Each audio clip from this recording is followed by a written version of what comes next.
वर्तमान में अगर मैं स्वयं को देखूं झांकूं तो मैं भी सिद्ध स्वरूप ही हूँ। मेरा स्वभाव भी सिद्ध स्वरूप है।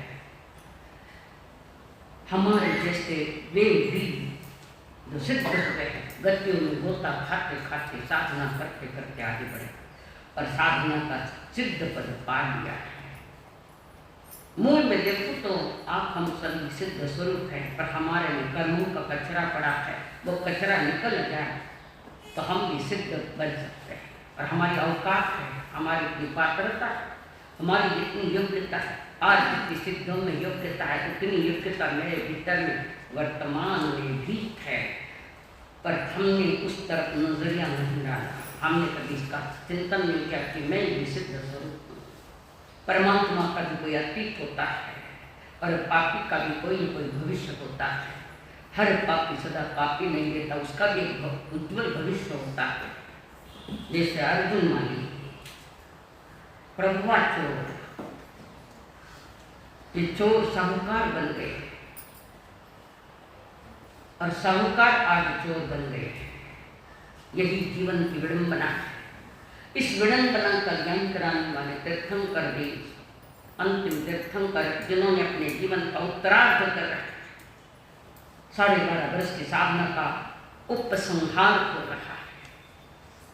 और ऐसे तीर्थंकर देव त्रिशलानंदन भगवान महावीर जहाँ जहाँ उनका विचरण होता है वहाँ वहाँ उनके समूह शरण की रचना भी होती है। याद रखना, समूह शरण की रचना हर जगह नहीं होती है।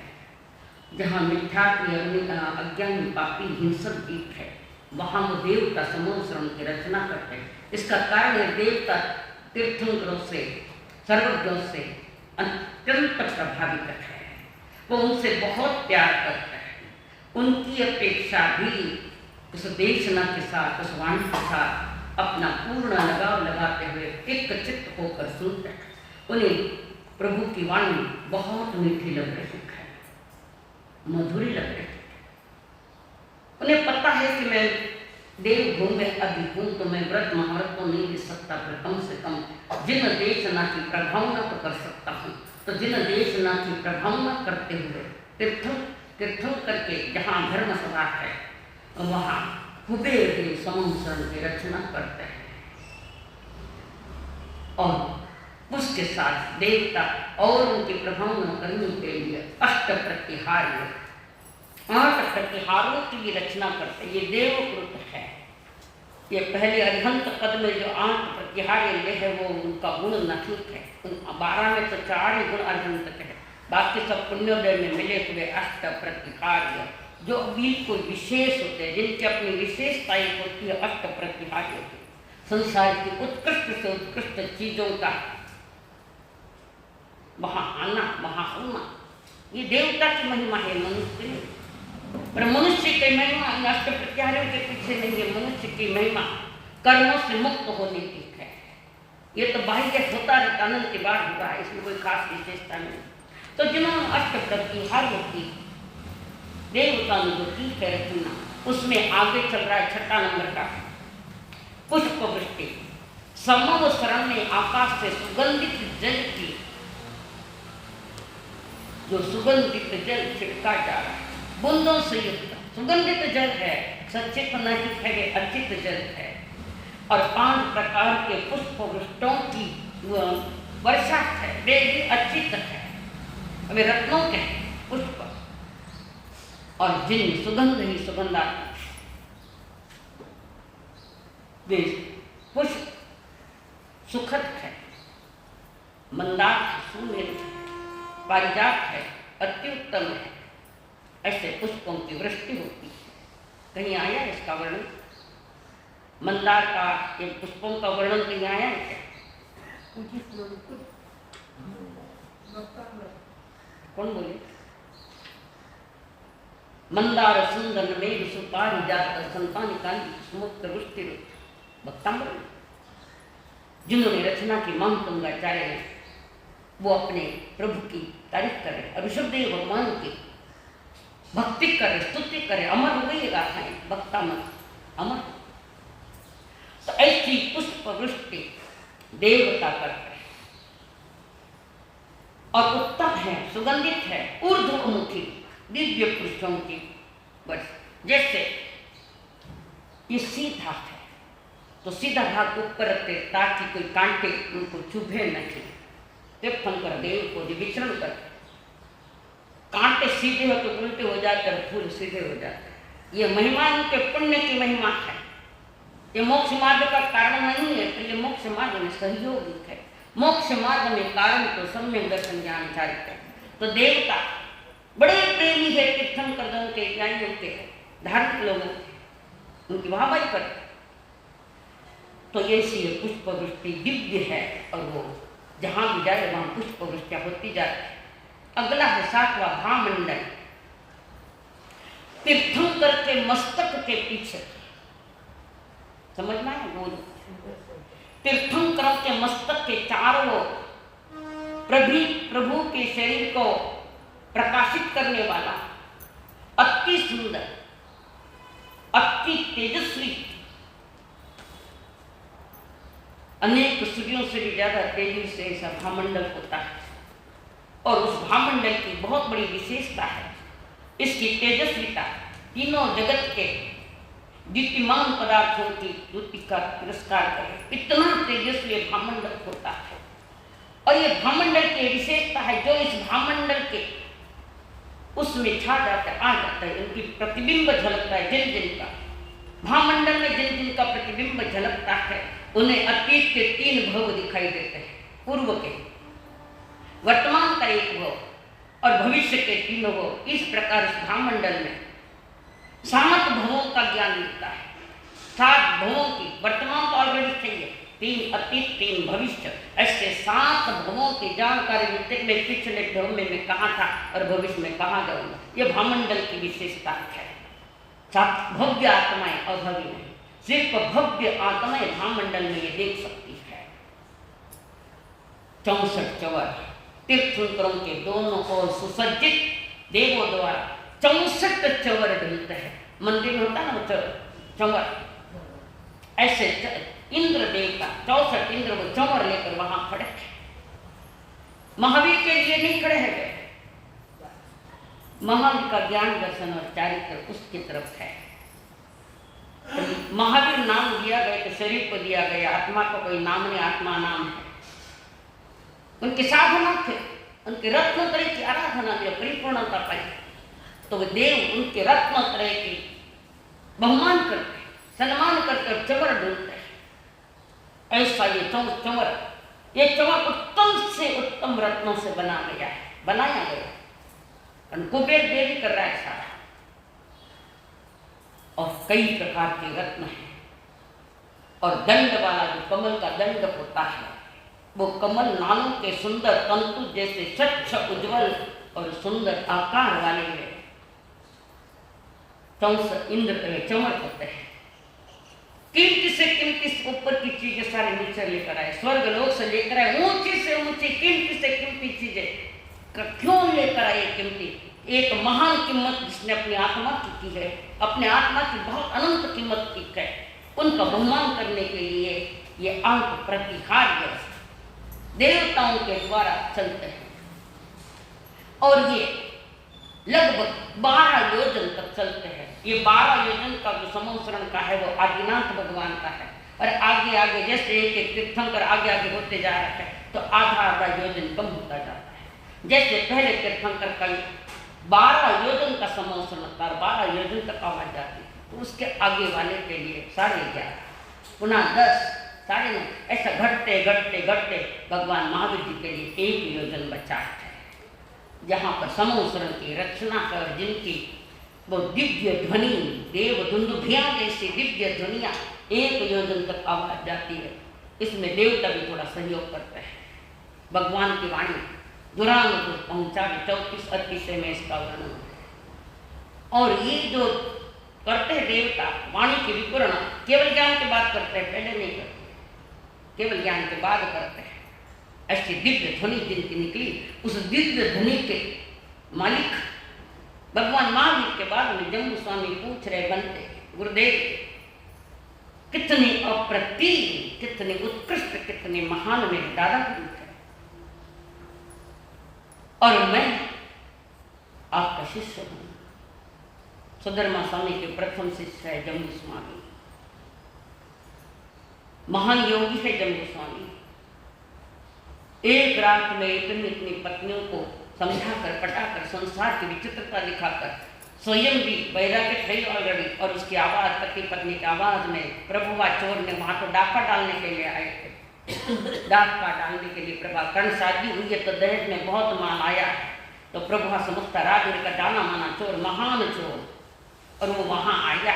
उसके पास 2 विद्याएं थी, अवस्वापिनी विद्या और तालक घाटिनी विद्या। 2 विद्या, तालक घाटिनी जो विद्या है स्पर्श करा के तालक टूटता है, और दूसरी है अवस्वापिनी, लोगों को निद्रा में सुला देने की ताकत उनके पास है। वो विद्या है उनके प्रभुआ आयु थे चोरी करने, और उनका दिल ही चुराया गया। पति पत्नी की जो बातें वैराग्य भरी बातें, शादी के पहला दिन है, पहली रात है, उस रात में इनके वैराग्य की बातें चल रही है।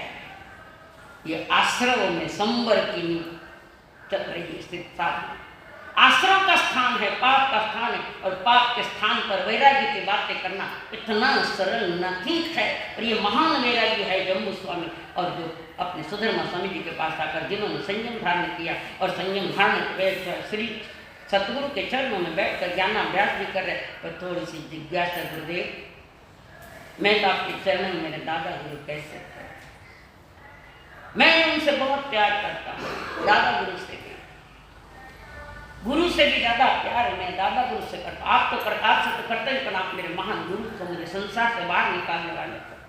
तो आप इतने महान हो, आपके पास इतना ज्ञान है, कितना ज्ञान था सुधर्मा स्वामी के पास। सभी कणखरों के पास 14 पुरों का ज्ञान नहीं होता, सिलेक्टेड के पास। सुधर्मा स्वामी के पास भी 14 पुरों का ज्ञान, 11 12 और पुनः ये 14 पुरों का ज्ञान, और दृष्टिवाद भी उनके पास है। ऐसे महान ज्ञानी वे भी कह रहे थे, अहो आगे जम्बू, मैंने जैसे देखा, मैंने जैसे जाना अपने गुरु, और मैंने जैसे सुना है, ये नहीं कहा कि मैं सुना रहा हूँ, यह अहंकार की बात, मैं सुना रहा हूँ नहीं, जैसा मैंने सुना है वैसा हम आपको बता रहे हैं। और कितने महान, कितने विनय आपके भीतर में, कोट कोट रोम रोम में विनय तक, अपनी बात सिद्ध नहीं करके मैं सुना रहा हूँ नहीं, सर्वज्ञ सुना रहे, मेरे गुरु सुना रहे, तो मैं उन्हीं को तो सुनना चाहता हूँ। गुरुदेव तो बताओ मेरे दादा गुरु कैसे थे। पुछी क्षणम समहा महानान्य अगायो या प्रतिक्रिया है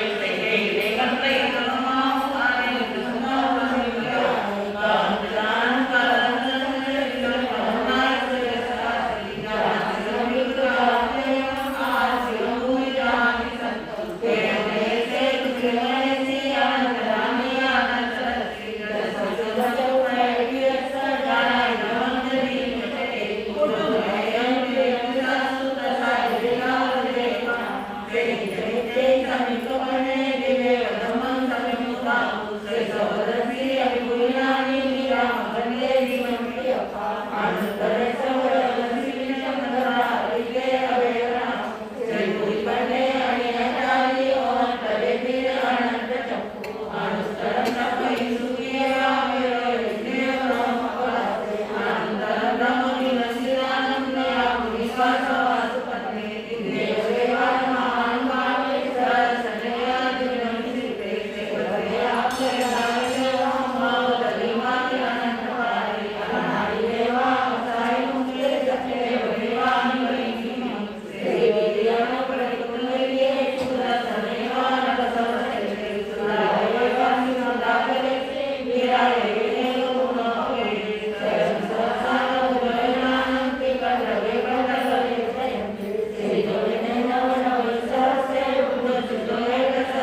सारी सारी उत्कृष्ट चीजों से जिन्हें महामंडित किया गया।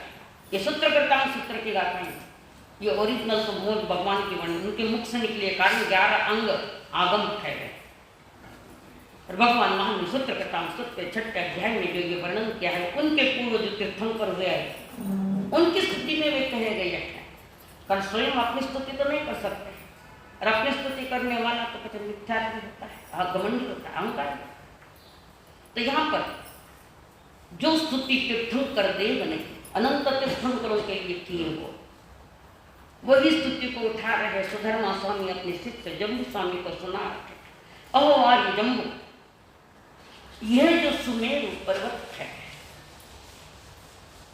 वो पर्वतराज भूमि तल से स्थित होकर आकाश को स्पर्श कर रहा है। आकाश यानी खुली जगह, स्पेस, जिसका वैज्ञानिक ने मान लिया ये कोई न कोई यहाँ काम करे, कोई द्रव्य है। हमने तो पहले कह रहे थे 6 द्रव्य है। आकाश एक द्रव्य है, अपने गुणों का स्वामी आकाश, और उसमें ये योग्यता है जड़ चेतन सभी चीजों को जगह देता है, जगह देना उसका काम। तो वहां पर वो सुमेरु पर्वत है, उसके 3 भाग है। एक पंडक वन, वो उसकी ध्वजारूप है, वो 1000 योजन पृथ्वी नीचे है और 99,000 योजन पृथ्वी से ऊपर। तीसरे स्वर्ग को भी तीनों लोक को लांघने वाला, स्पर्श करने वाला ये सुमेरु पर्वत 5 पर्वतों में सबसे बड़ा ये है सुमेरु पर्वत। और वह पर्वतराज भूमि तल में स्थित होकर आकाश के स्पर्श कर रहा है।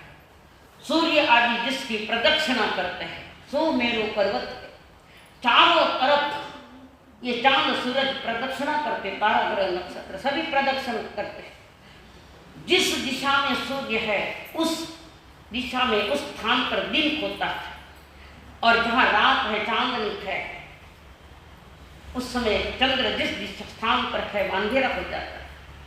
तो ये घूमता है। वैज्ञानिक कहते हैं पृथ्वी घूमती है, पृथ्वी नहीं घूमती। ये नक्षत्र, ये जो ज्योतिष देव हम जिनको कहते हैं, चांद सूरज नक्षत्र ग्रह और तारे, ये ज्योतिष देव है। इनके विमान है जो दिख रहे आकाश में सफेद के विमान है, रत्नों के विमान है। उसमें इंद्र महाराज कभी कभी हुआ करते, कभी रहते भी, कभी नहीं भी रहते। तो ये रत्नों के विमान घूमते हैं। वर्षों पहले सुना था नील आर्मस्ट्रांग चांद पर गए, माटी लेकर आए। अब माटी थी कहाँ? और अब जो निर्णय बीच में कुछ वर्षों पहले हो गया कि जो नील आर्मस्ट्रांग जो माटी लेकर आए हैं, हम चांद पर गए के बाद गलत साबित कर दी उन्होंने। यहाँ से लगभग 980 योजन के आसपास से ज्योतिष चक्र है, और ये मेरु पर्वत के इर्द गिर्द घूमता है, जिसके कारण रात और दिन की रचना हो रही।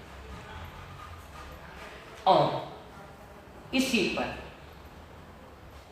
4 नंदन वन है, 4 पांडुक वन है, भद्रशाल वन है, नंदन वन है, ऐसे 4। और वैसे पांडुक शिला भी है, भद्रशाल ऐसे शिलाएं हैं, जिस शिलाओं पर तीर्थंकरों का जन्माभिषेक देवता करते हैं। जन्माभिषेक यानी ये हमारे इंद्र 1008 कलशों से उनको स्नान करवाते हैं। इंद्र के मन में शंका आती है कि भाई 1008 कलश जल इनके ऊपर डाल रहे हैं, ये सह पाएंगे क्या? उन्हें पता नहीं कि ताकत कितनी होती। तो जो इंद्र के मन में शंका आई, जैसे ही भगवान महावीर का खाली अंगूठा हिलाया तो मेरु पर्वत हिलने लगा, और ये महान शक्तिमान उनका शक्ति का जन्म से ही उनकी शंकाओं का निवारण करने वाले प्रथम कर दिए। सभी के लिए ऐसा ही है।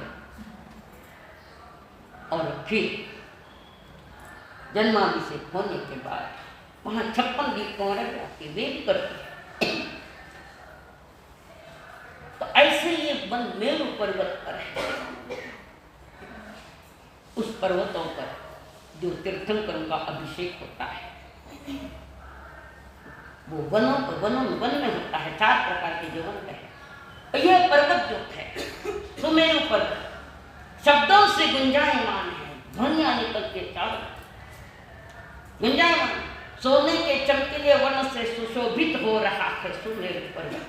वह सभी पर्वतों में श्रेष्ठ यानी उत्कृष्ट यानी हर तरह से ऊंचाई है, गहराई है, लंबाई है, चौड़ाई है, ऐसा वो सुमेरु पर्वत। पर्वतों में सर्वश्रेष्ठ पर्वत मेखलादि के कारण दुर्गम और भूमि पर दीपायमान हो रहा है। सबसे संसार में सबसे महान पर्वत है तो सुदर्शन मेरु पर्वत। इसलिए भगवान भी सुमेरु पर्वत के समान अड़िग है, उत्कृष्ट है। चार गति वाला सबसे श्रेष्ठ उत्तम ये तीर्थंकर देव 63 श्लाघा पुरुष में ये आते हैं। श्लाघा पुरुष यानी उत्तम पुरुष है जो मोक्षगामी आत्माएं हैं। ये 24 तीर्थंकर, 12 चक्रवर्ती, 9 बलदेव, 9 वासुदेव और 9 प्रतिवासुदेव, ये सभी चरण किए, सभी मोक्षगामी आत्माएं हैं। पर वासुदेव प्रतिवासुदेव आदि कुछ समय लेते हैं, उनका समय थोड़ा लंबा हो जाता है संसार का। पर तीर्थंकर उसी भोग में नियम से मोक्ष जाता। यहाँ 63 श्लाघा पुरुषों में गणधरों को लिया ही नहीं है, गणधरों को लिया ही नहीं। कहाँ लिया इसमें गणधर? वे भी तो उत्तम पुरुष है, चरण शरीर नहीं लिया उनका। इसका कारण है सभी तीर्थंकरों के जो गणधर है उनकी संख्या सीमा में नहीं है, बदलती जाती है। किसके 100 गणधर है, किसी के 11 गणधर है, किसी के कुछ गणधर है, तो संख्या सीमित नहीं गणधरों की, इसलिए गणधरों को इसमें दिया नहीं। तो गणधर महान नहीं ऐसा नहीं, वे तो और महान है, चरण शरीर के वे। तो ऐसे मेरु पर्वत की जो चर्चाएं की है कि मेरु के समान अड़ीग है तीर्थंकर देव, और जिसमें सर्वश्रेष्ठ श्रेष्ठ मेखला भी लगाई है। जो देव जो है वहाँ मेखला में वो स्क्रू और क्या लगा खिला स्क्रू आदि लगा, इतने मजबूत, वे भी रत्नों के मेखलाएं, ऐसे नहीं है। तो सारे उत्तम चीजों से, बाहर की जगत की उत्तम चीजों से वेष्टित ये तीर्थंकर देव जिनका महोत्सव जन्माभिषेक मनाया जाता है। तीर्थंकरों का जन्माभिषेक या ये श्रावक लोग नहीं मनाते, पर अवृत्ति की अनुमोदना है। श्रावक साधु भी नहीं मनाते।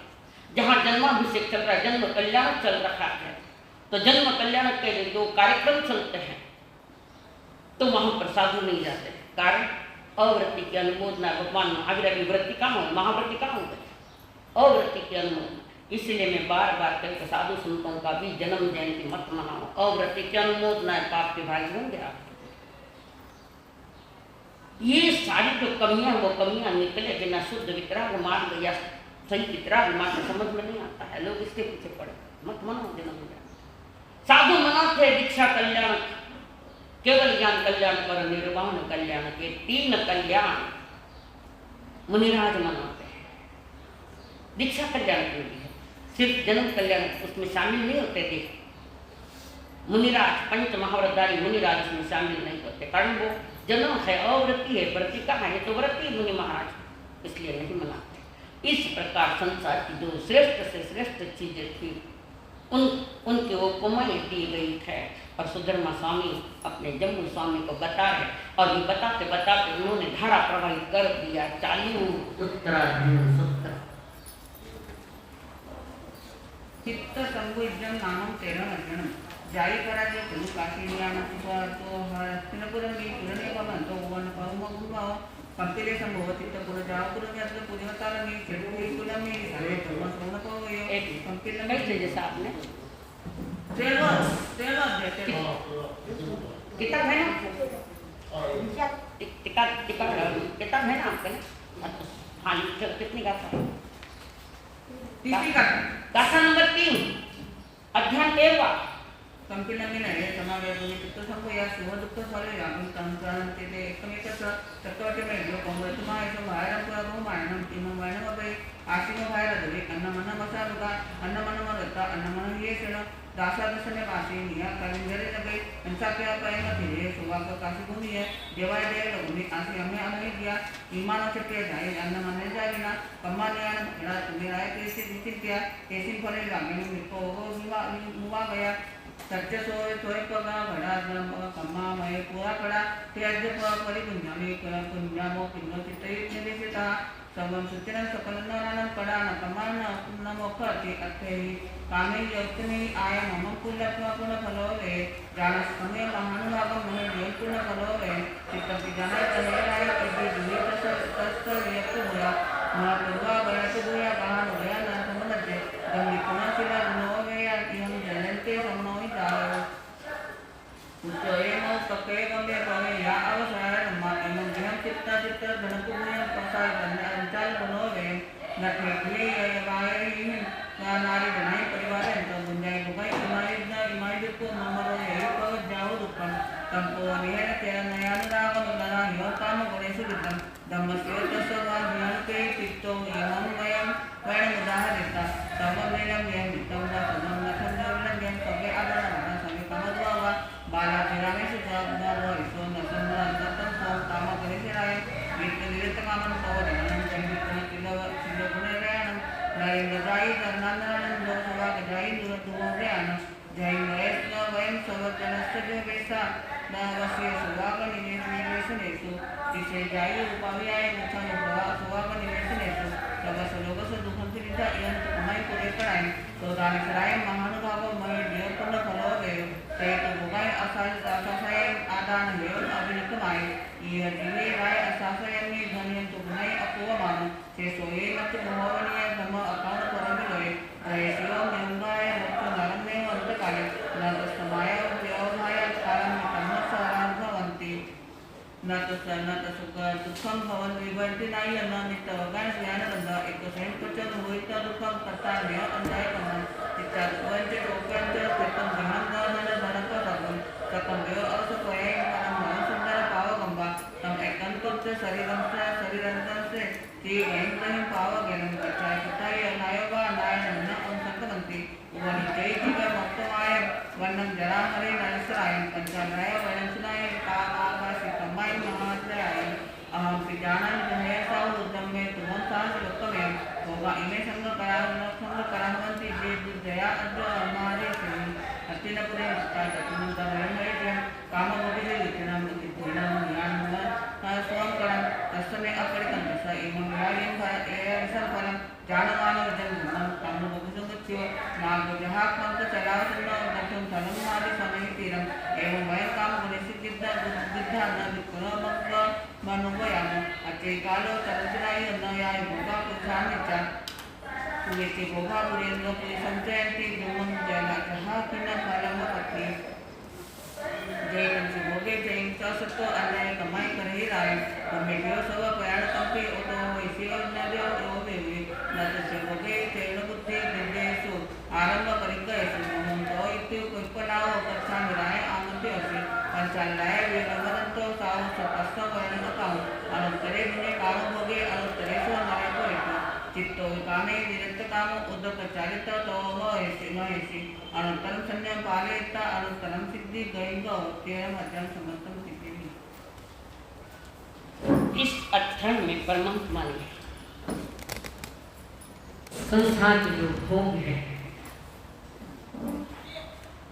उन्हें जहर के रूप में समझा गया। विष है संसार के भोग, 5 इंद्रियों के विषय के प्रति ये रोग है, ये जहर है, महाजहर। जहर भी 3 प्रकार का होता है। एक है शरीर यानी कांटा, जहरीला कांटा भी होता है जो पाँव में झुक जाता है, कभी रास्ते में जंगल में जाए, महाभयानक होता है वो, जिसको जहर जिसको चुप जाता है, तड़पता है, फिर भी इतना कष्ट उसमें नहीं है। दूसरा है विष, कोई जहर लेकर पॉइजन लेकर सुसाइड करता है, ये विष। और तीसरा है आशी विष। आशी विष राजमती ने फटकारा नहीं देवर जी को 10वें तारीख की मांग पर राजमती ने फटकारा तो देवर जी ने भोगों की मांग की थी और जिनके पति नेम तो मुनि बन गए और वहां उन्होंने कहा ये आशी विष महाभयानक, एक नागराज होता है, एक बार 10 ले पानी मांगता, ऐसा जहरीला ये सर्प है। और 20 और 80 वाला है ना, 80 वाला तो तुरंत ही खत्म हो जाता है, समय नहीं रहता ज़्यादा, खत्म नहीं होना 80 जिसने लिया है, जिसको आया है, और 20 समय लेता है थोड़ा। इस प्रकार भोगों को उन्होंने महान दुख का लिखा है। ये जो 13वें अध्ययन का जो वर्णन चल रहा है ये है चित्त और संभूति, दोनों राजकुमार हैं। ये चित्त और संभूति जिनका वर्णन इस अध्याय में आया है, उसका थोड़ा पहले की बात हम समझ लें। साकेत का राजा चंद्रावतंस पुत्र मुनिचंद्र राजा को सांसारिक काम भोगों से विरक्ति हो गई थी, और मुनि पुत्र मुनिचंद्र, जिसने सागर चंद्र मुनि के पास भागवती दीक्षा ली, संसार से विरक्ति कोई दीक्षा ले ली, और वे जंगलों में घूम रहे हैं, इधर उधर विहार करते, और अचानक रास्ता चुप गए थे, चोरों की पल्ली में, अटवी में, जंगल में फंस गए। और वहां उन्होंने देखा कि मुनिराज महान परेशान, सुदाख है, तृषा है, और जेठ महीने की गर्मी है, वे व्याकुल हो रहे। तो उस जंगल में उन्होंने 4 गोपालों को देखा, गोपाल यानी जो गायों को चराते 4 गोपालों को देखा, और गोपालों उन्होंने सारी व्यवस्था करी, उनकी पानी और गोचरे की व्यवस्था अपने लिए लाया था, तो मुनिराज को बहरा दिया, और वहां पर बिठा कर 4 गोपालों को मुनिराज ने सागर चंद्र मुनि ने उपदेश दिया। 10 मिनट का, ज्यादा नहीं, हो सकता है उससे भी कम। और वो त्यागी महात्मा की जिनवाणी सुनकर, वाणी सुनकर 4 गोपालों को वैराग्य आ गया। ये 4 और पहले जो 2 थे मुनि, ऐसे कुल 6 का सिंगाड़ा हो चुका था।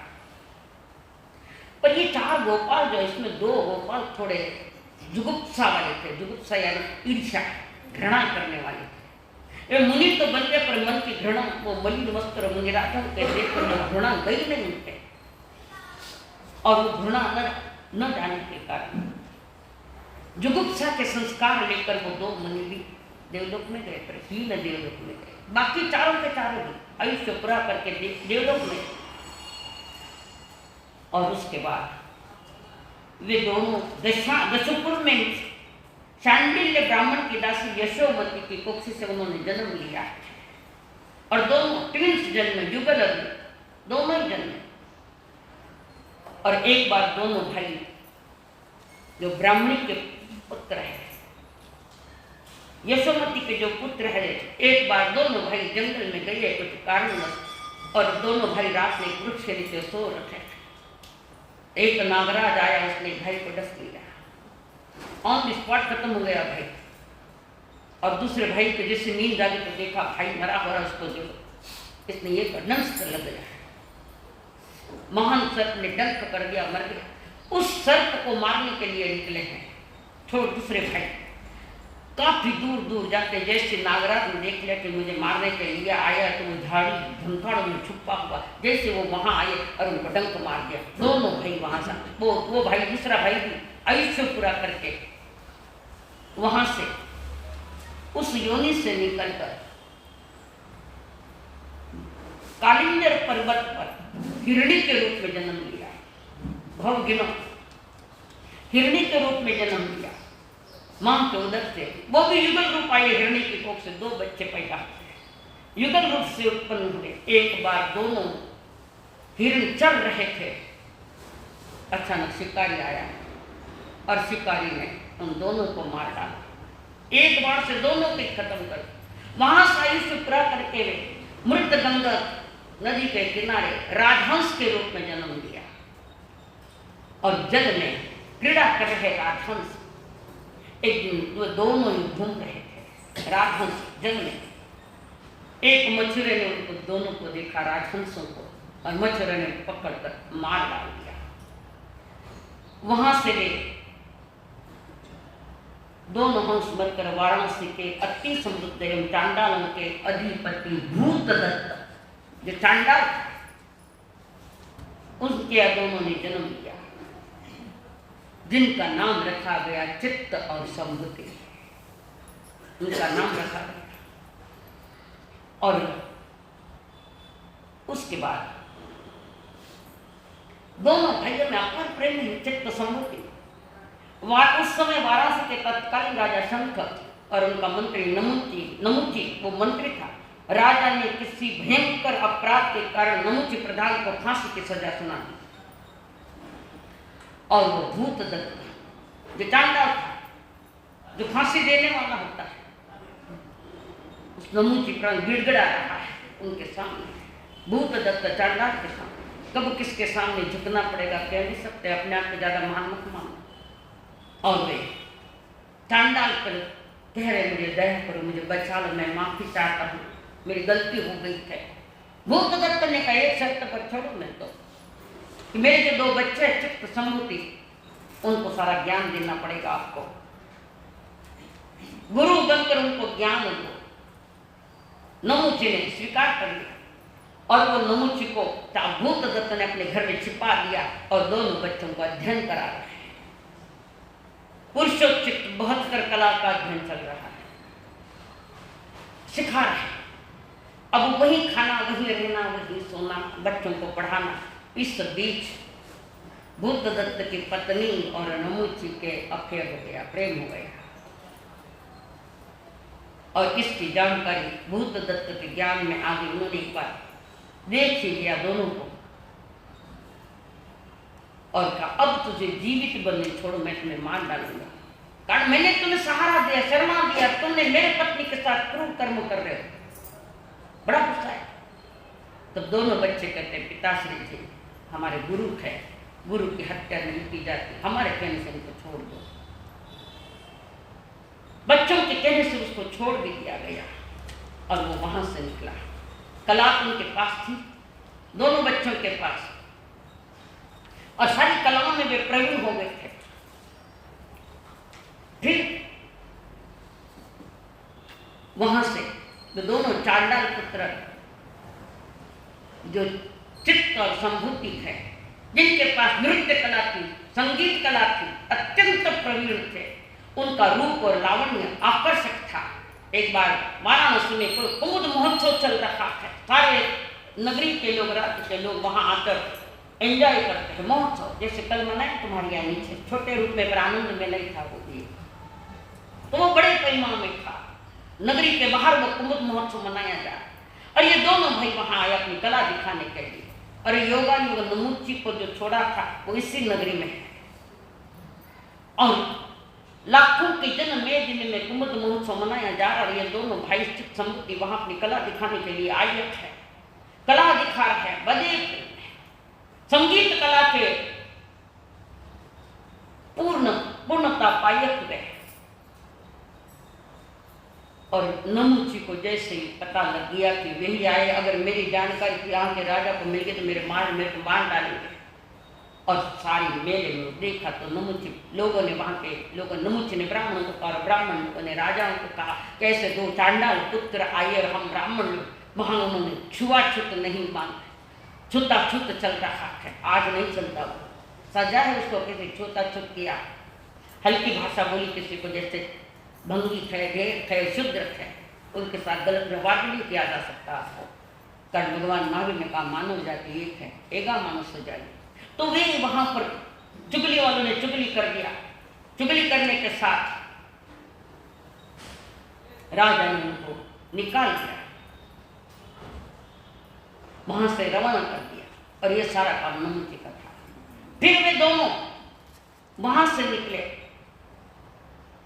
वाराणसी में एक बार पुनः एक उत्सव चला, और वे चांडाल पुत्र वेश बदलकर वहां इस महोत्सव में आए थे और अपनी कला दिखा रहे हैं। वेश बदल जाता है, आवाज थोड़ी बदली है, लाखों की जन्मदिन में ये कला कर रहे हैं, वेश बदला। उन्होंने देख लिया कि तो वही दिखता, उसके कपड़े उतारे और कहा यही वो चांडाल पुत्र है। फिर राजा ने राजा इनको पीटो, खूब मारो, मारा, दोनों पर भगा दिया। दोनों बेचारे चित्त संबुद्धि, कर्मों का दोष है, क्या दोष है उनका, उन्होंने तो कला ही दिखाई। और वहां से वे दोनों बच्चे रोते रोते चले गए कि जहाँ हर जगह हमारी घृणाई करती है, जहाँ मारने को भी राजा मारने को उतारो, इससे तो अच्छा है कि पहाड़ों पर चढ़कर दोनों सुसाइड कर ले। जैसे ये दोनों पहाड़ों पर गए सुसाइड करने के लिए, पीछे से आवाज आई, रुक जाओ। पंच महावतधारी मुनिराज थे वहां। मुनिराजन का जन्म इसके लिए नहीं मिला, ये कोड़ी बदले मत जाने दो, मत सुसाइड करो। मरने के लिए जन्म नहीं दिया, जीवन बनाने के लिए जीवन मिला, सुसाइड करने के लिए नहीं मिला। समस्या का समाधान सुसाइड नहीं है, समस्या का समाधान संतों के पास बैठकर समाधान मिल सकता है। और वे वापस आए, फिर प्यार से बुला रखे आई है। मुनिराज ने उनको सारा उपदेश किया, खूब समझाया। मनुष्य जन्म अनमोल मिट्टी में ना रोल रे, अब जो मिला है फिर न मिलेगा, कभी नहीं कभी नहीं कभी नहीं रे। मनुष्य जन्म अनमोल रे, मिट्टी में ना रोल रे, अब जो मिला है फिर न मिलेगा, कभी नहीं कभी नहीं कभी नहीं रे। मुनिराज ने समझाया, वितराग मार्ग की बातें रखी। ऐसे सुसाइड कर कर मरने से अपने साधना करके मन अच्छा रहेगा। और मुनिराज दीक्षा दे दी दोनों को, चित्त और संभूति। उग्र तपस्या चल रही है, तूफान तपस्या इनकी चल रही है। और उस तपस्या में लब्धियां प्राप्त होने लगी इनको। और उसके बाद गीतार्थ करने में तो नगरी में पहुंचे हैं। उत्कृष्ट तपस्याएं दोनों के भाइयों की चित्त संबुद्धि की। और संबुद्ध मुनि नगर में पधारे, भिक्षा के लिए घूमते घूमते जा रहे हैं। वहां पर राजमंत्री नमुची ने देख लिया अब खतरा है, और उनको संदेह हो गया और पूरी जानकारी भी मिल गई है। इस मुनि को मेरा पूरी जानकारी इनको मालूम है। तो वहां से उनको लाठियों से मारा, खूब पिटा, लाठियों से मारकर मुक्कों से मारकर संबुद्ध मुनि को पीट पीट कर घायल कर दिया और नगर के बाहर निकाल। अभी तपस्या जो तीव्र है, लिस्सा आगे तेजो लिस्सा, मुनिराज को तेजो लिस्सा लब्धि एक शक्ति है जो तपस्या में किसी को प्राप्त हुई। और उन्होंने निर्णय ले लिया और वह मुनि अपने मुख से तेजो लिशा छोड़ रहे। सारे राज्य में धुआं ही धुआं, किसी को कोई दिख ही नहीं रहा, धुआं ही धुआं कर दिया। सब छटपटा रहे, धुआं ही धुआं। ऑक्सीजन लेने को प्रॉब्लम है। तो राजा दौड़ा दौड़ा आया वहां पर, मुनिराज से माफी मांगा, हमारी गलती होगी, हम क्षमा चाहते हैं। चक्रवर्ती आए दर्शन को, और दर्शन के क्षमा मांगी। हमारे राज्य में जिन लोगों ने आपकी अवहेलना की उनकी तरफ से मैं क्षमा याचना करता हूँ। मुनि शांत हुए। शांत होने के बाद जो चक्रवर्ती आए, उनकी पत्नी भी उनके साथ है, और वो पत्नी बंधन कर रही है। गलती से उसके बाल लंबे थे तो मुनि को स्पर्श कर रहे, वो कोमल बाल स्पर्श। अगर तो चरण में जाऊंगे के कारण ही ये बाल, पर बाल बड़े रहे थे नहीं। बाल कौन कौन काटता है सोचो। अपने जीवन का अभद्र बना रहे हो, अशुभ बना रहे हो, बाल काट करके फैशन में जा रहे हो। ये फैशन तुम्हें परास्त कर देगा, इस जीवन से हरा देगा। नहीं, हमारे यहाँ संस्कृति नहीं है। जब जब से हमने संस्कृति विपरीत कदम उठाया, तब तब से जीवन को अशांति अशांति मिलेगी, मिली हर मिलेगी। केश भी 16 श्रृंगार है, बराबर। केश भी हमारे यहाँ 16 श्रृंगार में लिया गया है। शुभ है ये सारे के सारे 16 श्रृंगार संसार की अवस्था में इधर उधर। और माफी मांगने के बाद वो जो चक्रवर्ती की पत्नी जब झुकी और स्पर्श हुआ, तब उन्होंने निदान कर लिया, मेरी करने का फल होवे तो मैं चक्रवर्ती बनूंगा। भाई ने बहुत समझाया, मत बेच करनी, मत बेच, जन्म बिगड़ जाएगा। वो कहाँ मानने वाले हैं, नहीं माना और निर्णय ले लिया। और निर्णय लेकर निदान भी कर लिया तपस्या का। और तपस्या का निदान करते हुए चक्रवर्ती उस भवन में बने। उसी के आगे का वृत्तांत इस अध्याय में है। समय ज्यादा है, इतना लंबा चौड़ा मैं नहीं लूंगा। तो यहाँ पर निदान करने से क्या होता है, और संत मुनिराज के अपने अंग का थोड़ा स्पर्श भी होगा तो परिणाम कितने खतरनाक होते हैं। ऐसे उसकी रानी के मन में कुछ नहीं था, महारानी थी वो चक्रवर्ती, उनके मन में नहीं था, तो सहज चला गया और उसका परिणाम चक्रवर्ती भाव बिगाड़ गए, चक्रवर्ती पद माना। अब जो चक्रवर्ती होते हैं, अगर वे चक्रवर्ती दीक्षा ले तो गति सुधरे, नहीं तो बिगड़ी है, नरक में जाना पड़ता है। चक्रवर्ती कितनी चक्रवर्ती की गति, 2 चक्रवर्ती नरक में। मैं वो नहीं पूछा गति कितनी है, पूछो। मैंने देवगति और मोक्षगति दीक्षा ले तो देवगति या मोक्ष गति, नहीं ले तो नरक में। और वो जो चक्रवर्ती बने थे, न दीक्षा ली भोगों में रखता, रात दिन भोगों का सुख मनाता था। प्रभु कहते भोग विष की तरह है, आशी विष की तरह है, भाव भाव बिगाड़ता इंद्रिय भोगों में, इसलिए मर्यादा रखो। और वहां पर वो नहीं माना, न की समझा, आयुष्य पूरा करके 7वीं नरक में गया चक्रवर्ती। 2 चक्रवर्ती नरक में गए, बाकी 10 मोक्ष में गए। इस प्रकार इसका वर्णन इसमें भी कह रहे। निदान शल्य नरक ले जाता, ब्रह्मचर्य ने पाई असाता। काम भोग में उलझा राजा, नरक दुख को समझन पाता। चित्त मुनि ने मुक्ति पाई, संयम शक्ति तोल मानव। उद्राजयन को खोल मानव, उद्राजयन को खोल। उद्राजन खोलो, दिल के दरवाजे खोलो और जाने दो जिनवाणी अंदर, तो जीवन में थोड़ा बहुत तो परिवर्तन आएगा ही आएगा। अगला उषियारिज्यम नामं जौसमर्जनम।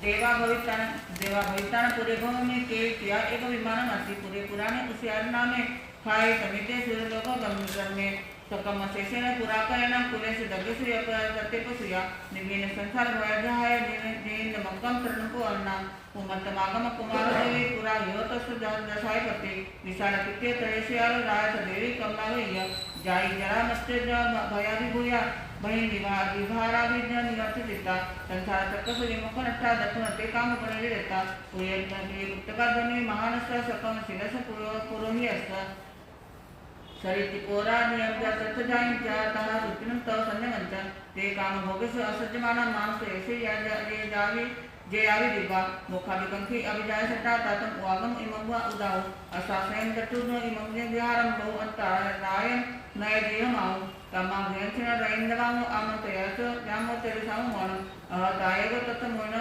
तेसिम वय तव सभाय वाखाय कर्मे आसी इम मयंगे योग्यंति जहान मरि अज्ञान लोगो अहि जगे परिसरिते कुत्ते परिठप ग्यंसि दाया वक्रान बोये सोयसी आइन आरण नगा सोई मुनिंद्र सत्ता सोई बिना आय गुणिंदने मोहानिना पज्जरणाहि एनं सतत भाव परितपमान लालकमानं बहुवाभवं च पुरोह्यन्तं कं सोनन्तं निमन्त्रयन्तं द्वेधयनं जः कमं कामगणेन्तेरो कुमारभते कसमिक्कमिक्कं वेय अन्यान्य भवन्तितानं दुष्टा धियानिन्ति तमन्तमेनं गायाय पुत्रान् हवन्तितानं तुको नाम ते अन्नो मनजयं कणविद्या सुखा बहुकाल दुःखा पगाम दुःखा अनिगाम सुखा संसार मुखस विपक्क भूया हानि अनर्थान उपाम भोगा परिवयन्ते अनित्य कामे अहो यराय तब परितपमाने अनपमत्ते धनमे समाने पकोति मत्युं वा पुरिसजरंच इमं च मे इमं च नत्थि इमं च के मे इमं च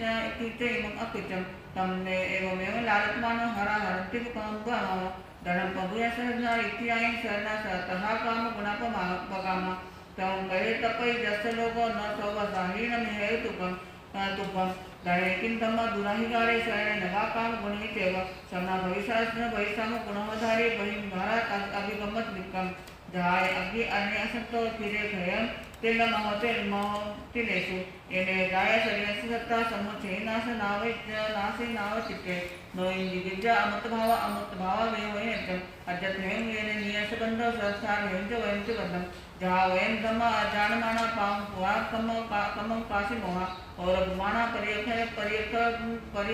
परियक्षयंता तमने वुज्जोहि समाय नमामि अब्बा है नि बगुनी सवो परिहार्ये काम है परंतु दियं चन रैन लबे केन अभाव लगो केन वा परिवारयो कावा नमो उता जाया चिंतावरो न में मच्चा मच्चुनाव न हवलो लोगो जराय परिवारयो अमोहरणे उता एम ताइयान जाजा वच्चे रणी जन नसा परिज्ञानियते अहम कुण मानसा पर जंत्रायो जाजा वच्चे रणी नसा परिज्ञानियते धम्मं च कुण मानसा सफर जंत्रायो एगो सवो सितानं दुहो समत्त संजया कच्छा जाय जगन समो विकमान कुले कुले जसति मचना सतम सत्पद जसवति व्यापरायण जो जाने मन सांगे सबु कंके सुयसिया अजय धम्मं परिज्ञानो जय पवनाम पुनभमाव नावेन्य अत्युकिंचिन श्रद्धा कमम्ने विनयतुरागम पैण पुत्तसमो नतिवासो वासिति वित्ताय जय कालो सहाय रुखो लहे समाय चिन्नाय सहाय तमेव कानो पंखा विहुनवद धैव मक्की बिच्च विहुनवर यज्ञवर यज्ञ निंदो विवन सारो बनिव पोवे पैण पुत्तमितः अवंति सुसंध्या काम गुणा इमेते सपन्या अगर सपुया मुचा मुतार काम गुणे पकाम पच्छा गमीसाम पहाण मकम मुता रसा होई भोई जहाई ने वो नजर यथा पजामी भोए लागम अनाम च सुम च दुखम सत्य समानो चरिताने मनम माहो तुमम सोवे रियान सम्मरे जन्नो वहंसो परिदत्तकामी गुंजाई भुगाई मय समानं दुखम दुक्काय जाई आरो जहाई भोगे तमिन बुयंगो निमो यनि चद्न परे मुतो गाया प्रयंति भोये तेह कहम नाम गमिष्ठ मेको चिंतित जान अवलंबर या मच्छा का जहा काम बने को हाय घोरे घोरे सीला तव सौदारा दिया विका येन चरंती नये तुझा समय कनंता प्रयाण जाण दळित संसा परंति पुताई व पय्य मध्यम तेम कहंगानान गणस मनुष्य मेका पुरोयंतं सस्यसदानं स्वच्छावि निखम पहाय भवे कुटुंब सारं विरुद्धमंच राय अभिखम समुवाय देवी वंतासी पुरुष रायम नसो होई पण सियो गहणेन परिजतम धन मानव मानव विचरी सर्व जन्मं दैव्यत्वं समवावित धनं भवे समपित अपज्ञायतं देवतानायतं तव मरीश्रायं प्रियातयावा मनोरमे काम गुणे पहाय कौतुमद नरेतानं न विजयी अन्नं मिहेव पंचे नाहं रमे पक्षिणी पंजरेवा संतान चिंता छिन्ना चरितामि मौनम् अकिंचना उज्जुकड़ा निस्सा परिघारंभ नियतो दशा दवगिना जानते जन्ने जन्म तज्जमानिषु जंतिषु अन्ने सत्ता पोमेंति रागदोषवनं गया एवमेव वयमुना कामो भोगेषु मुच्चिया जज्जमानं जम रागदोषविना जगम भोगे भोच्चावमुदय भोग्यान्न अमोयान न माना गच्छन्ति धिया कामकमापयो इमे बद्धा बन्धति मत्थ मम तच्चमागया वयं च सत्ताकामेषु भविष्यामोजः इमे सामिसं कुलं दिशं वज्रमानं निरासं आमिसं समुज्जिता वीर समीनिसा निरामिसा गीतो माओ नचनं कामे संसारवर्धने उरप सोव सुवर्ण सेव संतमानतम चरे नागो वंदन मानिता अपनो वसेन वय एवं तत्थ महाराय उस्यति ज्ञेने स्वयं चैतन्यं सत्यं कामो भोगयज्ञ च दुच्चये निविषयागेन इता निनेहा दीपरिज्ञेगा समधम्म न दिव्यानिता चिच्चा कामगुणे वरे तवं परिज्ञं खायं घोरं घोरपरतमाय एवं ते कमसु बुद्धा सत्ये तम्बपुरापरायणा जन्म मच्चे जभो युगा तुक्क संतो गवेसेन शासने विजय मोहनं पूर्वे भावना भाव्या अचिरण्य कारण दुक्क संतो मोह गया राया सह देवीय महानय पुरोहिय महानिदार गतेव सवेते तिरिनि परिनि वडे तिकेनि चौबीस मतम समस्तम 15 बजे सब इसको नाम पंचन 15 वाद्य उसके साथ ये रहे थोड़ा कंकाल जा रहा है मोनम तेसामी समीचितमे कड़े ज्ञान चिन्हे संतोष जय कामे अन्नायसी परियज्ञ परिवेश रिपो राव वरे चरितनाने गिरे जय व्यायत्य पन्ने अभिगय संवर्धन से जय कम्मे विना मुच्छे से बिको अको स्वहम वियुक्त धीरे मुनि चरे लाड़े नित्यमाय गुप्ते अवगणे असंपैते जे कसिनम अयास दिक्को पंतम शयनानं शयनं भयता शिवनं विवंच विघेच दशम तंस मसंग अवगमने असंपैते जे कसिनम अयास दिक्को नो सकै विचे यपुयं न कोयं नोय वंदनं कोपसतम से संजय सुगय दवसे चय आय कविसे दिक्को से जेन पुनर्जय दिव्यं नमोहं वाकसिनं नियच्छै नरनारीजय पदे शयातवस्ति न कौ फलं ओयस दिक्को चिन्नं सरं भोम बंतलिक्तं सुगणं दक्षिण दंडवत्तु इत्यं अंगविहारं सरस्विद्यं जे विद्या हिन्नवि दिवैषु दिक्को मंतं मूलम् अविद्य वेद्यज्ञाचित्तं वेगोमन वीरेण भुवनित सिनानं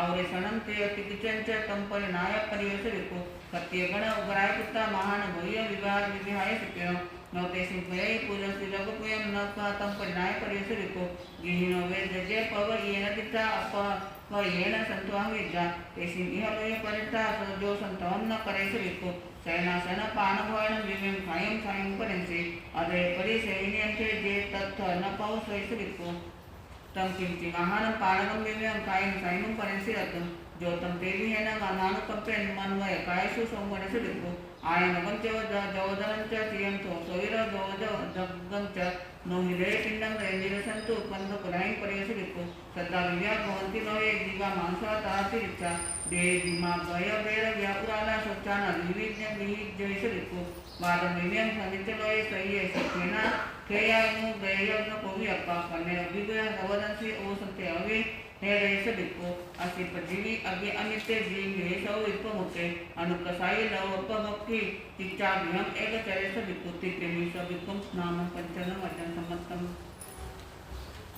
चतुर्थ अध्याय 14वें अध्याय में परमात्मा महावीर स्वामी इकुकार नगरी के राजा जिनका नाम है श्रीमंदर, राजा का नाम, और राजा श्रीमंदर जो है राजकाज करता है। ये जो इकुकार के राजा के जो ब्राह्मण पुरोहित है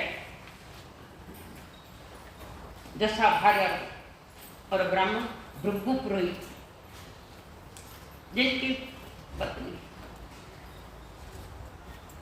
इससे संदर्भित यह है। इस अध्याय का नाम इशुकार रखा है और वो इकुकार नगर है। उसी नगरी में इकुकार नगरी के पूर्वजों ने जो परिवार का परिवार विकसित हो चुका था और उन्होंने राजा श्रीमंदर को उद्बोधन दिया, संयम मार्ग पर लाया और संयम मार्ग पर साधना करते हुए तैयारी मोक्ष की जाने। इसका पूर्व इतिहास थोड़ा हम समझ लें, क्या है इसके पीछे। इकुकार नगरी के राजा श्रीमंदर और रानी कमलावती महान जैन की धारी, उसी नगरी में ये राजपुरोहित है। इकुकार नगरी के भृगु पुरोहित दशा भाई, ये राजपुरोहित व पुरोहितानी है। उस नगरी में अब वो जो राज पुरोहित है धनवान बहुत था, राज्य का राजपुरोहित था, बहुत धन था और थोड़ा माइंड डिस्टर्ब था, उनका मन थोड़ा सा पुरोहितानी का। बहुत बड़ा जंगल में बहुत बड़ा महान बंगला बनाया, देखने योग्य बंगले बनाए भृगु पुरोहित ने। बंगले है, सारी व्यवस्थाएं हैं, कोई कमी नहीं है, चीजों की कोई कमी नहीं। फिर भी मन मलान था कर्ण पुरोहित, वर्षों बीत गए, शादी हुए, बच्चे नहीं, सब कुछ है पर बच्चे नहीं है। ऐसे एक दिन घूमते घूमते दो मुनि महात्मा रास्ता चुक गए और वहां जंगल, और वे मुनिराज वहां आहार बहराने के लिए आए थे। सर आहार बहराने के लिए आए थे, पर इनको मालूम था ये मुनिराज किसी को भी उपदेश देते वैराग्य बनाकर दीक्षित कर देते। वो एक शंका थी, वो आई मुनिराज दोनों आहार लिया, लेने के पूर्व पूछा सब कुछ है आपके पास, किस बात की कमी जो आज मन इतना उद्विग्न लग रहा है। गुरुदेव सब कुछ है पर जो चाहिए वो नहीं है। हर नारी की इच्छा के मातृ को प्राप्त हो गया, घर में झूला झूले, मेरे घर में झूला नहीं झूला अभी तक। और दोनों मुनिराज उन्होंने कहा चिंता मत करो, तुम्हारे घर में इतने माह के बाद झूला झूलेगा है। और वे दो मुनिराज जो आए हुए और कोई नहीं थे, वो जो दो गोपाल थे ना पिछले अध्याय 4 गोपाल थे, उसमें से जो दो जिन्होंने सही धर्म से संयम पाला तो वो देवलोक में है, वहां थे। और उन्होंने देखा कि हम यहाँ से आयु पूरा प्रयास करके कहाँ जाएंगे, अवधि ज्ञान में देख लिया कि हम उस घर में जाएंगे, वो और दशा भार्या के घर में हमारा जन्म होगा। तो वो दो वे आए मुनि का रूप लेकर वहां देख रहे हैं सारा अपना, जहाँ मेरा घर होना, जहाँ मेरा जन्म होना, वो जगह देखने के लिए आए। देख सकते हैं अवधि ज्ञान है उनके पास। और वो वहां से चले गए, कुछ दिया उपदेश भी दिया गया है। और वो दो बच्चों के घर में जन्म लिया, मुनि के वचन है, खाली नहीं जाते। आज के मुनि की बात नहीं करूंगी, तो वचन कभी खाली नहीं जाते मुनि के। और योगानुयोग भृगु पुरोहितानी को गर्भ लेके और 2 बच्चे का जन्म दिया उसने। 2 बच्चों, माता पिता की छत्र छाया के नीचे बच्चे प्रयुक्त और होशियार, सारी सुविधाएं, हर तरह की सुविधाएं उनके पास है। पर भृगु के मन में थोड़ा शंका तो है, बच्चे कहीं चले भी जाए और कोई मुनिराज रास्ते में आ जाए मिल जाए तो मुश्किल से तो 2 बच्चे हो गए। और ऐसे ही खेलने के लिए जा रहे थे। जाने के पहले पिता ने कहा ऐसा कपड़ा बांधे होते, ऐसा हाथ में झाड़ू होता है, कपड़ा सब कपड़े होते। ये वर्णन भिखुकार नगर के राजा का वर्णन थे पहले तीर्थंकर के समय का है। उस समय ये चरित्र हो गए थे। और ऐसे आते हैं, उनकी झोली में छुरिया कतरनियाँ होती है, संभाल के रहना, कान्ना काटते हुए लोग उनको देखे कि भाग जाना। और इधर मुनिराज आए तो उनको कह दिया मेरे बच्चे बड़े तूफानी थे, तो संभल के रहना, मेरे बच्चों से आप नहीं तो आपके पात्रे भी फोड़ देंगे, सब कुछ गड़बड़ कर देंगे, इधर ही आग लगेगी इधर ही आग लगेगी। जैसे बड़े बच्चे खेलने के लिए जा और वह खेल रहे वृक्ष के नीचे। योगान ने उसकी दिशा से देखो नियति कैसी व्यवस्था करती है, बराबर नियति के अधीन इंसान बराबर उसी जगह ले आते। 2 मुनिराज रस्ते भूले वहां आए, तो बच्चे अपने खेल रहे थे कि मुनिराज घर भिक्षा लेने के लिए गए और भिक्षा ली।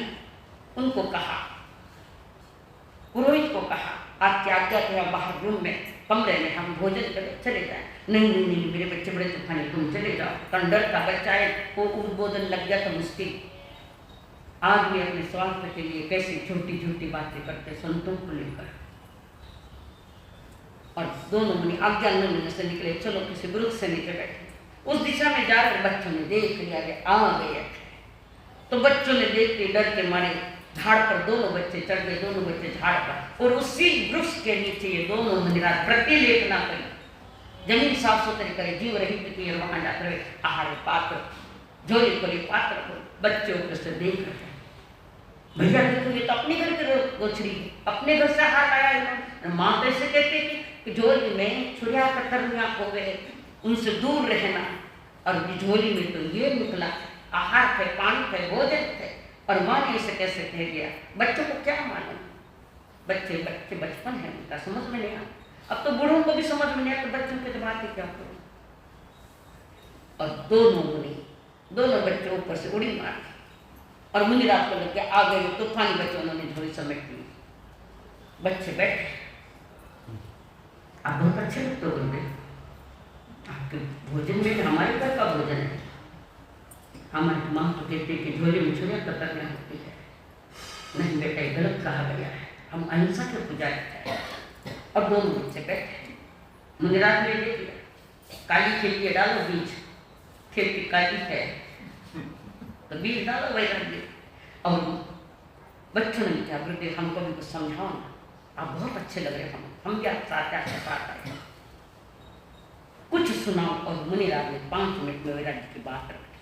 भाई वैराग्य भरे शब्द थे, लोगों का मनोरंजन करने वाले शब्द नहीं आज जैसे। और ऐसे वितराग मार्ग बताया, आनंद का मार्ग बताया। और बच्चे कहते अब तो हम आपके साथ ही आएंगे, हम ऐसा नहीं देते, अपने माता पिता की आज्ञा लेकर आओ, फिर निर्णय होता है। दोनों बच्चे दौड़े दौड़े घर आए, बंगले में आए। माँ ने पूछा बेटा किसी को देखा तो नहीं? देखा। किसी को जाना तो नहीं? जान। किसी ने कुछ कहा तो नहीं? कि कह दिया।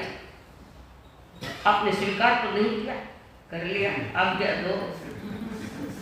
सब कुछ कर लिया, आज्ञा दो। होनहार को नमस्कार है।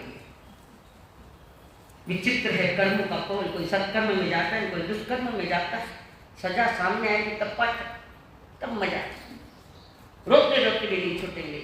और वो दोनों बच्चे बहुत समझाए, भृगु पुरोहित ने भी समझाया, बेटा मुश्किल से तो तुम 2 अगर तुम भी दीक्षा लेना चाहते, हाँ हम दीक्षा ही लेते हैं।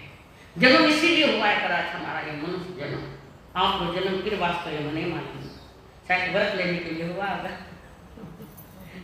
कोई बात नहीं, वो भी महान है, छोटे छोटे लोगों भी। तो वहां पर समझाया।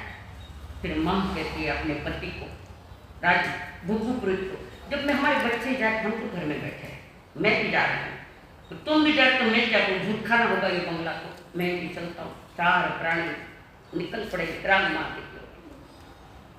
और उस समय का नियम था कि जिसके घर में आके कोई नसीब है, धन मकान संभालने वाला आगे कोई निकल, बच्चे प्रदीक्षित हो रहे थे चारों के चारों। वो धन सारा जाता था राजघराने में, राज भंडार में जाता था सारा धन। और वो धन इतना था कि गाड़ी भर भर के लाया जा रहा है। मैं तो निकल के जैसे किसी से छोड़कर घट में वैराग्य आता, वो भाई घर छोड़ दे, घट में वैराग्य था। और वैराग्य वितरागमन से आता, बातों से नहीं आता। और वे निकले गाड़े चलते, गाड़ा ना गाड़ा भर भर गाड़ी जा रहे। राज भंडार में सो वहां जाएगा धन, कल पीछे संभालने वाला कोई है ही नहीं। महारानी कमलावती अपने सखी के साथ बैठी है झरोखे में, और वो देख रही है धूल उड़ रही है, इतनी धूल उड़, कोई दिखाई नहीं दे रहा पास, इतने गाड़ियां भर भर कर आया है। दासी को चाहिए क्या कि यहाँ के पुरोहित भृगु पुरोहित उनके दोनों बच्चे दीक्षा लेकर निकल गए, और वो छोड़ा हुआ के वो ब्राह्मण थे राज पुरोहित, उन्होंने संयम ले लिया। उनका जो धन है वो सारा गाड़ा में आ रहा है, भंडार में आ रहा। और रानी ने और जिज्ञासा पूछी, किसी राजा, हमारे राजा ने कोई किसी का धन लुटा है, माल लुटा है, या कोई कुछ लेकर, क्या है इसका? तो उन्होंने सारा ब्यौरा कह दिया कि वे ब्राह्मण और उनके दोनों बच्चे वे संयम मार्ग पर चल पड़े थे। वो धन जो वहां था वो राज भंडार में आ रहा है, यहाँ का कानून है, इस कानून के अनुसार धन आ रहा है। तब वो कमलावती नाग जैसी फुंकार करके हुई अपने पति सिमंदर पास कर गई, महाराज क्या कर रहे हो आप? ब्राह्मण को दिया गया दान आप स्वयं अपने भंडार में ले रखे, तुम्हें शर्म नहीं आती?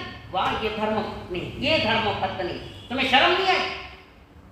वमिया हर इच्छा गुणकार के पोता के काग संभल महाराजा ब्राह्मण छांडी मत आदर। महाराज वमन किया आहार कौन लेता, या तो कुत्ता लेता या कौवा लेता, और आप तो इंसान और राजा, और ये क्या कर रहे हो बाप? सारा धन ब्राह्मणों का जो दिया गया हमारी ओर से और वापस लिया जा रहा है, जिसको उल्टी की उसको छाट रहे हो। महाराज तो बड़ी वैरागन बन गई। ओ मैं तो निकलूंगी, आज्ञा लेने के लिए आई, मुझे आज्ञा दो करके। राजा परेशान, महाराज समझो संसार की व्यवस्था क्या खेल, क्या संसार का बार बार वो कहते तुम्हें वैराग्य तो तुम जाओ, मैं तो जाऊंगी पर अकेले नहीं जाऊंगी, हम जीवन साथी आपको भी ले जाऊंगी। हमने वचन दिए जहां वो वहां ये साथ फेर खाए थे, वचन दिए थे। आज तो कितना वचन पाले मन ठाकुर वे वचनों के बंदे थे। और राजा को उपदेश दिया, दीक्षा के पहले उपदेश चालू हो गया। और कमलावती रानी ने कहा निकलो महाराज, ये राज्य कर्म बंधन का कारण, हमें तो वो राज चाहिए जो मुक्ति का कारण है, वो राज चाहिए। और राजा सिमंदर बेबी दोनों निकल पड़े, सारा कुछ और 6 के 6 प्राणी उत्कृष्ट साधना की उन्होंने, चरम चोटी की साधना की, रत्न त्रय की पूर्णता पाकर 6 प्राणी मोक्ष पधार। इस प्रकार शॉर्ट में का इस प्रकार इस यहाँ का जो वर्णन है, नगरी इस कर है अति प्यारी, सुख में रहते सब नर नारी, राज पुरोहित पुरोहितानी, बच्चों के संग बने विरागी, राजा रानी निकल पड़े मोक्ष मार्ग अनमोल, मानव उत्तरायण को खोल, मानव उत्तरायण को खोल। इस प्रकार ये 14वें अध्याय का वर्णन आपके सामने आया। अब जो 15वां अध्याय वो भिक्षुक के लिए साथी, भिक्षुक कहने जो भिक्षा लेकर अपनी पूर्ति करता है उसको भिक्षुक कहते हैं। श्रमण भी कहते हैं, मुनिराज को भिक्षुक भी कहते हैं, भिक्षाचर्य से अपने आहार वासारी, श्रमण भी कहते हैं जो अपने आत्मा पर श्रम करता है, रत्न त्रय का संयम लेने का जो श्रम करता है उनको श्रमण कहते हैं। ऐसे वैसे नहीं कहते, कई नामों से श्रमण को सजन, कई नाम है, अलग अलग पर्यायवाची नाम। तो ये जो भिक्षुक है, भिक्षुक को जो लक्षण होते हैं जैसा है वैसा चाहिए। भिक्षुक का अर्थ जैसे तैसे सरस स्वादिष्ट आहार भिक्षा द्वारा लाने और पेट भरने वाले का नहीं है। जितने 5 इंद्रिय जीत रखे हैं, रसना इंद्रियों को वश में कर लिया है, 5 इंद्रियों को जिन्होंने वश में किया है और जो जो भगवान की आज्ञा नहीं उसमें जाते ही नहीं है, जो आज्ञा है उसी के अनुसार जो चलते हैं। इसमें बताया उन्होंने जो मोक्ष लक्ष्मी साधक होता है वो रत्नत्रय का भोजन देता है अपने आत्मा को भोजन रत्नत्रय का देता है, और पेट को रसीला भोजन 56 भोग साधु के लिए नहीं, साधु के लिए सात्विक आहार होता कि साधना में बाधा नहीं आए, सात्विक आहार। आज क्या कहना, नहीं बोले वही सब आप सात्विक आहार दिखाने की मेहनत करना चाहिए। थोड़ी गरिष्ठ आहार कर लिया तो साधना में बहुत बाधा है, अगर उस बाधा में नहीं मिलता आप बनोगे, आप भी भटकोगे। साधु के लिए नहीं लिया और वो भी सात्विक हो, तामसी नहीं। अनंत काय खाता है तो तामसिक वृत्ति आएंगे साधुओं में, नहीं करना। सरस सरस आहार नहीं करे साधु, ब्रह्मचर्य खंडित हो सकता है। इसलिए साधु को भोजन पर बड़ा ध्यान रखना पड़ेगा। तो उन्होंने जो कहा है मोक्ष प्राप्ति में जो जो बाधक है, राग द्वेष माया कपट आचरण दंभ निदान काम भोगन की अभिलाषा, अपने परिचय देकर भिक्षा ग्रहण करना, प्रतिबद्ध विहार, रात्रि भोजन रात्रि विहार, सदोष आहार, आश्रवरति, सिद्धांत का अज्ञान, आत्मरक्षा के प्रति लापरवाही, अप्राज्ञता, ज्ञान का विस्तार नचित है और परेशों को जीत नहीं पाता है, वो भिक्षुक नहीं है। इसके विपरीत जो है वो भिक्षुक है। उन्होंने बताया आगे अगली गाथा में उन्होंने बताया कि जो 22 परेशों को जीतता है वो भिक्षुक है। अब उनकी अगली गाथा में बताया उन्होंने कि भाई जो साधु, मैं नहीं कह रही हूँ, शास्त्र कह रहे, उठा के देख लो, उसमें विद्याओं मंत्र मूल वमन विरेचन औषधियां एवं चिकित्सा आदि के प्रयोगों से अपनी आजीविका चलाता है, ज्योतिष देखता है, पत्रिका देखता है। पत्रिका देखने के लिए कहते ले रहे सर, ले रहे नहीं ले रहे, अंदर अंदर पंचांग देखना यानी ज्योतिष विद्या देखना, और ये बाकी के जो कराते हैं केवल काल सर्प, ये कुछ नहीं है। कर्मों का काल सर्प है और संसार भयभीत है, ऐसी जगह जाता है। जिनवाणी क्या करे देखो ना, विरेचन लेता है यानी और अच्छा खाना जाए तो पहले पेट की शुद्धि करने के लिए जो लिया जाता है, उल्टा कर करके पुनः खाना, ये भी उल्टी नहीं खाना, और सरस सरस आहार लेना, और औषधियों का भी सेवन नहीं करना। वो कौन सी जो एलियोपैथिक है, मना है वो तो, दशकालिक में तो क्लियर ही है, एलियोपैथिक दवा साधु नहीं ले सकता, पर जमाने में लेनी ही पड़ रही है, कारण आयुर्वेदिक दवाइयों का इतना ज्ञान नहीं आप लोगों को। हमारी दवाइयाँ यहाँ की तो आयुर्वेदिक है, और जो दूसरी जो गोलियाँ आती थी यहाँ जो भी है वो चाइना से आई है, और ये एलोपैथिक अंग्रेजों के वहाँ से आई। हमारे लिए शुद्ध दवाई तो ये है आयुर्वेदिक, जो जड़ी बूटियों से बनाई जाती है। तो साधु ऐसा औषधियाँ भी नहीं, और किसी को बतावे नहीं था तो मैं दवा बताऊँ, मैं आपको जो बीमारी उसकी दवा बताता हूँ, और दवा बताकर अपना परिचय कर लेकर अपना कार्य सिद्ध कर लेता है, अपना स्वार्थ पूरा करता है, मना किया। तो भिक्षुक के लिए 10 जगह का वर्जनीय बताया, 10 जगह उनको नहीं रहना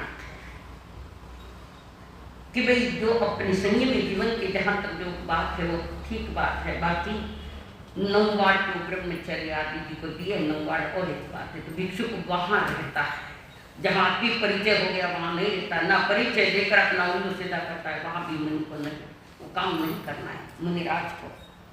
तो जो भिक्षु के लक्षण बताए, सद भिक्षु होने के राग द्वेष के विजेता, मानसिक वाचिक काई दंड प्रयोग से सावधान, सावध्य प्रवृत्ति का त्याग, मन वचन काया से कृत नहीं, कार्य में अनुमने, करना नहीं कराना नहीं, रणमोदना थे, 3 करण 3 योग से करेंगे घंटे का पाठ दिया गया जिस दिन दीक्षा होती है।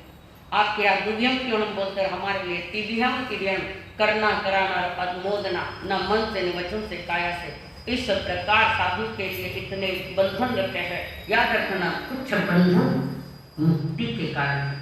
हम हर चीज को बंधन माने, वो बंधन नहीं है, वो मुक्ति के कारण बनते, जैसे 12 वर्षों की बात चल रही है। तो यहाँ पर जो सावध्य प्रकृति प्रवृत्ति से दूर है, अनुमोदना भी नहीं है, रिद्धि रस शरीर को साता देना, ये सुख सुविधाओं का भी वो त्याग करता है।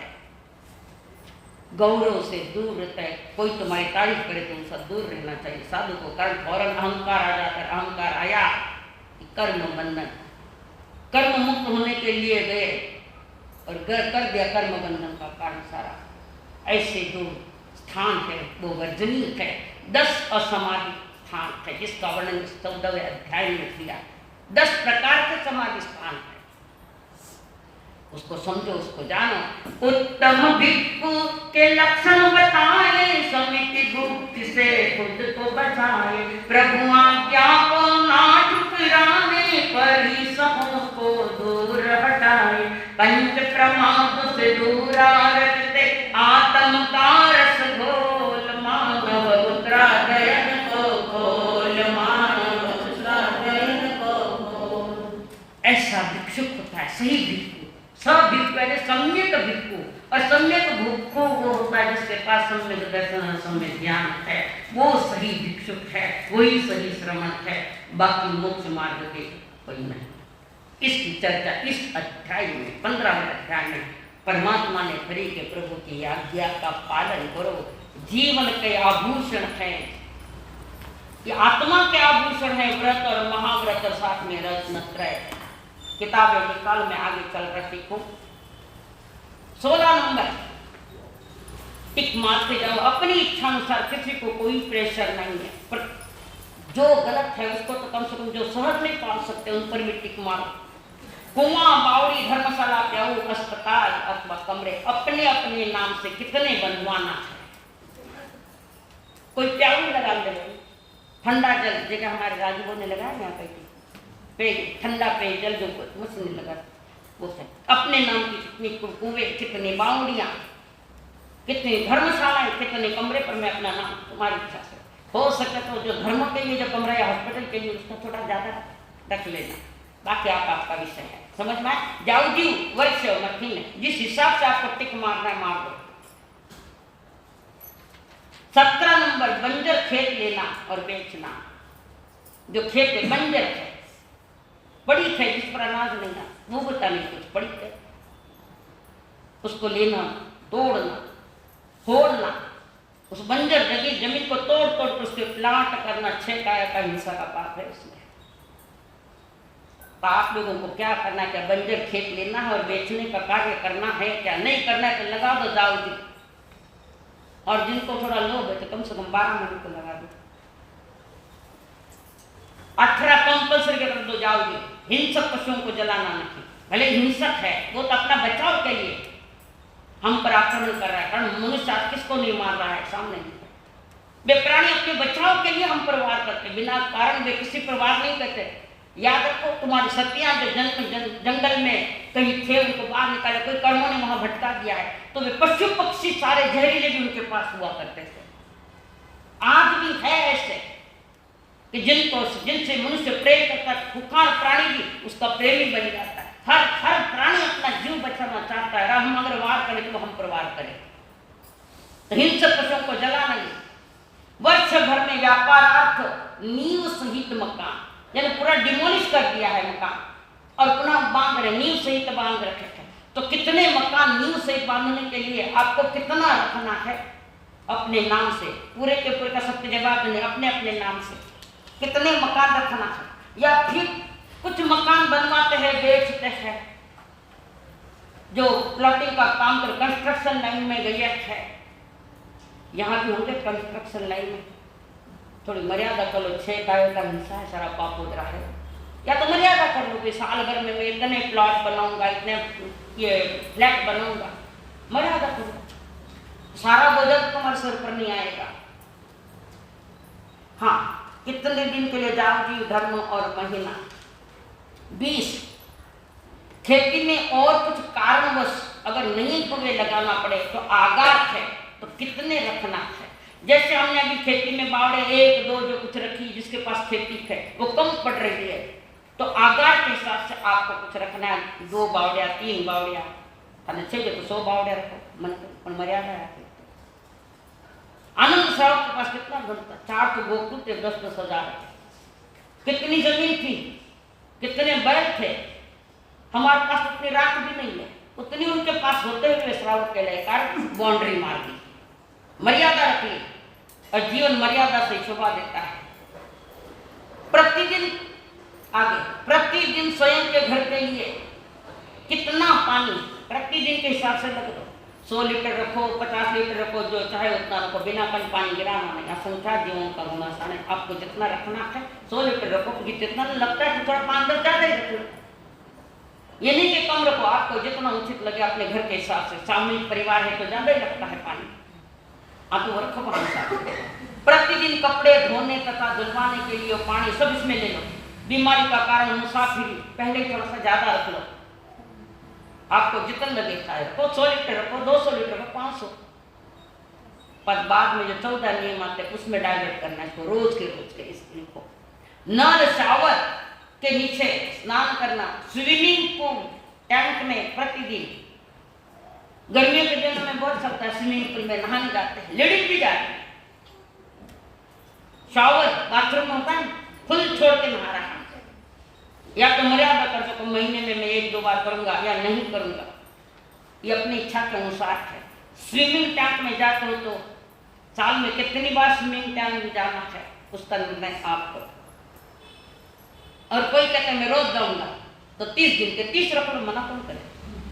365 दिन के 365 रख लो, उसके आगे नहीं, वो भी मर्यादा। समझ में आ रही मेरी बात? स्विमिंग पूल है, टैंक, शॉवर है, या नल के नीचे फुल नल छोड़ देते हैं, बैठते पानी पीना नहीं कब से बह के लेगा। पानी तो बह के गया तो तुम्हारी आत्मा भी बह के चली गई उसके पीछे। संभालो, जीवन को संभालो। बगीचे में पंप, हैंडपंप लगाते हैं या मशीन का पंप भी लगाते हैं, कितना रखना है। अगर आपके पास बगीचा है, खेती है, जो कुछ लगाना है तो उसका आंकड़ा लिख दो। 25 साल में समुद्र की कितनी बार जहाज में बैठोगे? नहीं बैठते तो जाओ जी के लिए टिक मार दो, मंजूर। और जो जहाज में जाते हैं, कोई बॉम्बे जाते तो बॉम्बे पर वो वहां है ना जहाज, समंदर, अरबी समंदर, जहाज में जाते हैं, एंजॉय कर। जहाजों में शादियां, पाप में और पाप, जहाजों में शादियां हो रही है। धन का प्रदर्शन और पाप की परिपूर्णता आ रही है उसमें। ऐसे बड़े बड़े जहाँ होटल है, खेलने के है, जहाजों में, वहां जाकर जैनी शादी करते हैं। जैनी छोड़ो, अनंत जीवन का घमासान कर। उसमें पानी में 7 बोलों के नियम है, वहां मिलेंगे ही मिलेंगे। 7 प्रकार के जीवा मिलते पानी में। परमात्मा ने कहा कि रास्ता आगे जाने का नहीं, आगे पानी ही पानी है, रास्ता नहीं उस तरफ। और इधर घास उगा है, बहुत सारा घास उगा है। तो प्रभु कहते घास पर से चला जा, पर पानी में मत जाना, कारण 7 बोलों के नियम है। 7 प्रकार के प्राणी में, जैसे मच्छ है, कच्छ है, शेवाल है, ट्यूबकाय है। बड़वा पानी से पानी टकराते तो अग्नि पैदा होती है, तो पानी में पंचेंद्रिय भी है, चौरेंद्रिय भी है, तेन्द्रिय भी है, गैंद्रिय भी है, एकेंद्रिय भी। पानी का पानी जहाज में या तो जाओ ही मत जिंदगी भर, और जाना फिर साल में 1 आधी बार आपका विषय, 1 बार 2 बार जो कुछ भी आप करो। इस प्रकार यहाँ तक हमने जो कुछ नियम अपने टिक मारे हैं, अपने इच्छा के अनुसार मारे। मेरा कोई प्रेशर नहीं, पर मेरी एक भावना है, कम से कम आपको थोड़ा वृत्ति बना दो, थोड़े छोटे छोटे नियम बता दो। नियम छोटे छोटे ही होते हैं, पर हमारे सब छोटे होते हैं, समझते नहीं हम लोग।